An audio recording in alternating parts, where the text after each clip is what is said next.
ხშირად გამიგია სარძევე კბილია მაინც უნდა მოიცვალოს და რატომ უნდა მომკურნალო თუ არს ტკივა ვთქვათ. აი ამაზე რა კომენტარს გააკეთებდი? დიახ, ეს ძალიან ხშირად გამიგია და ძალიან ისეთი გავრცელებული აზრია. სარძევე კბილი არის საძირკველი არის, რაზეც დგას ჩვენი მთელი ცხოვრების კბილღრძილოვანი სისტემა. თუ ის დაირღვა, ირღვევა ყველაფერი. ის რომ სარძევე კბილი უნდა მოიცვალოს ბავშვმა, ეს ანიშნავს იმას, რომ მას ფუნქცია არ აქვს.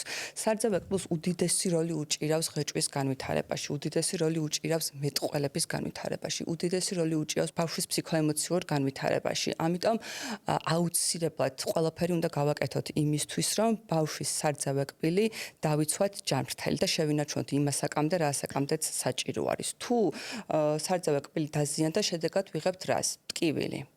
უძილო ღამეები, შეიძლება საჭირო გახდეს ანტიბიოტიკოთერაპია, ნაადრევი ექსტრაქცია კბილის ამოღება და ბავშვს უკვე განაჩენი გამოვუტანეთ, რომ სამომავლოდ უნდა იყოს აუცილებელი ორთოდონტული პაციენტი.